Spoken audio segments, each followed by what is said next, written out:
Halo, perkenalkan nama saya Valentino Graciano Manuel. Saya dari kelas C Teknik Perminyakan angkatan 23. Di sini saya akan mempresentasikan hasil laporan praktikum saya tentang materi osilasi pegas. Masuk ke abstrak. Osilasi pegas atau osilasi harmonik adalah gerak osilasi benda yang dipengaruhi gaya pemulih linier dan tidak mengalami pengurangan tenaga. Gerak osilasi merupakan gerak berulang dari suatu benda, di mana setelah menempuh waktu tertentu, benda tersebut akan kembali ke posisi setimpangnya dan menentukan percepatan gravitasi dengan mengukur panjang pegas yang dibebani dengan menggunakan PET simulation.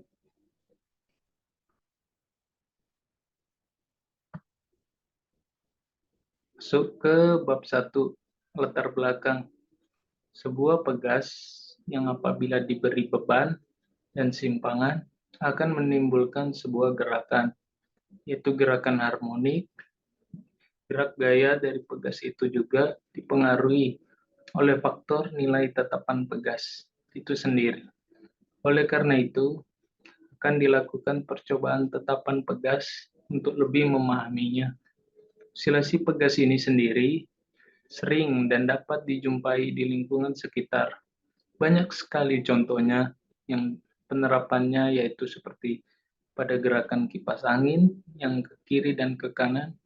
Osilasi pegas adalah gerakan ke kiri dan ke kanan dan ke bawah atau ke depan dan ke belakang pada waktu dan lintasan yang sama atau gerak bolak-balik di sekitar titik keseimbangannya. Tujuan dari laporan praktikum ini yang pertama, untuk menentukan tetapan pegas dengan melakukan percobaan ayunan pegas yang dibebani. Kedua, untuk menentukan percepatan gravitasi mengukur panjang pegas yang dibebani. Masuk ke permasalahan. Yang pertama, bagaimana cara menentukan tetapan pegas dengan melakukan percobaan ayunan pegas. Yang kedua, bagaimana cara menentukan percepatan gravitasi dengan mengukur panjang pegas yang dibebani. Masuk ke bab 2, dasar teori. Osilasi pegas. Osilasi terjadi bila sebuah sistem diganggu dan posisi kemiringan stabilnya. Karakteristiknya bersifat periodik, yaitu berulang-ulang. Suatu macam gerak osilasi yang lazim adalah gerak harmonik sederhana. Gerak harmonik sederhana adalah gerak bolak-balik suatu benda yang disebabkan oleh adanya gaya pemulih seperti gerak yang terjadi pada hukum Newton 2 dan dapat diterapkan pada benda yang mengalami gerak harmonik dengan F adalah gaya pegas sebagai berikut. Masuk ke bab 3. Pertama, flowchart. Dimulai dari yang pertama, tempatkan penggaris pada titik 0 sejajar dengan bagian bawah pegas. Kedua, beri redaman dan atur skala konstanta pegas. Yang ketiga, pilih slow dan displacement natural length.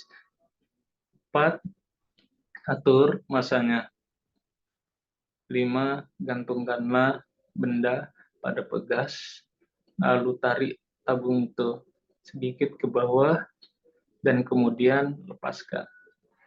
Terakhir, catatlah waktu yang diperlukan untuk 10, 20, dan 30 getaran petunjuk besar amplitudo simpangan. Sebaiknya hampir selama getaran. Alat apa aja yang dibutuhkan pada saat praktikum? Yang pertama adalah PET simulasi, 2 Microsoft Excel, dan yang terakhir laptop.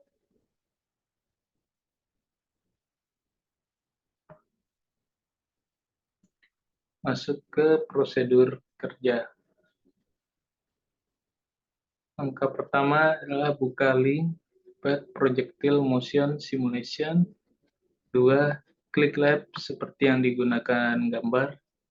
3. Tempatkan penggaris pada titik 0 sejajar dengan bagian bawah pegas. 4. Beri redaman pada pegas dan atur skala konstanta pegas. 5.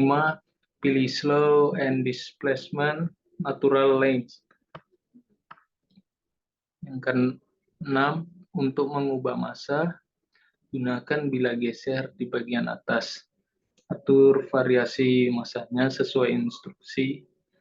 Atur nilai massa sebelum menempatkannya pada pegas. 7. Gantungkanlah benda pada pegas, lalu tarik tabung itu sedikit ke bawah dan kemudian lepaskan.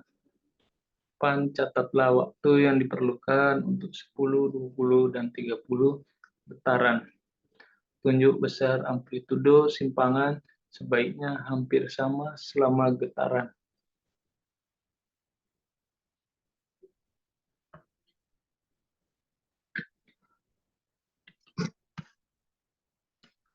Dua, pengolahan data. Data pertama itu rotasi 9,8 meter per second kuadrat, spring konstannya 5, masanya 60 sampai 90, tambahan simpangan 50 cm, pingnya 0, getarannya 2. Data kedua, gravitasi 9,8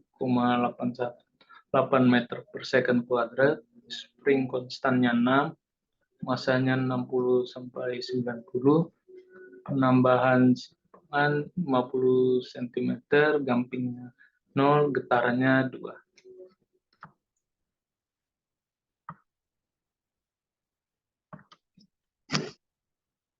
Dari data tabel 1 diperoleh grafik hubungan antara M dan T.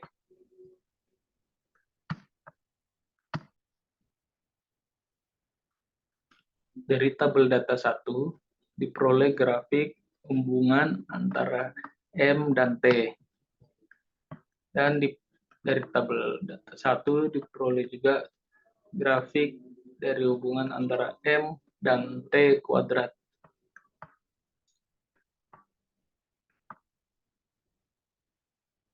Dari data tabel 2 diperoleh grafik hubungan antara M dan T dan M dan T kuadrat.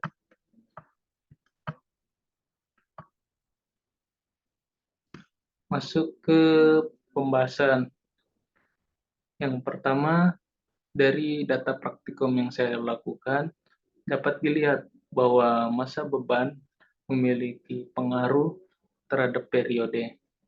Semakin besar massa yang diberikan untuk suatu pegas, maka waktu yang diperlukan akan semakin lama. Begitupun sebaliknya, apabila massa beban yang diberikan lebih ringan, maka periodenya akan semakin cepat. Yang kedua, lalu dapat diketahui bahwa faktor yang mempengaruhi nilai konstanta pegas yaitu massa beban yang diberikan, dan apabila semakin besar massa yang diberikan, maka semakin kecil pegasnya. 3. Berdasarkan hasil perhitungan yang dilakukan menggunakan rumus konstanta, diperoleh hasil untuk spring konstanta 5 nilai dengan hasil 1,110,25, dan untuk spring konstanta 6 diperoleh 0,386.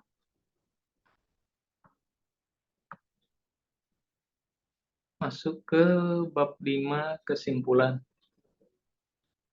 Kesimpulan yang didapat dari percobaan yang telah dilakukan, kita dapat simpulkan bahwa hubungan antara pegas dengan periode osilasi pegas, yaitu semakin besar nilai periode yang didapatkan, maka semakin kecil nilai konstanta yang didapat. dan juga semakin besar masa pada pegas, maka semakin besar periode yang dibutuhkan untuk melakukan getaran. Saran, usahakan menggunakan mode slow agar mendapatkan hasil yang efektif. Jangan terburu-buru dalam mengambil data dan teliti dalam melakukan perhitungan.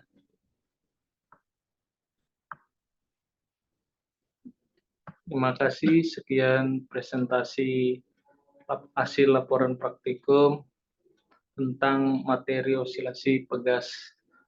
Mohon maaf bila ada kata yang kurang jelas ataupun kesalahan dalam penyebutan. Terima kasih.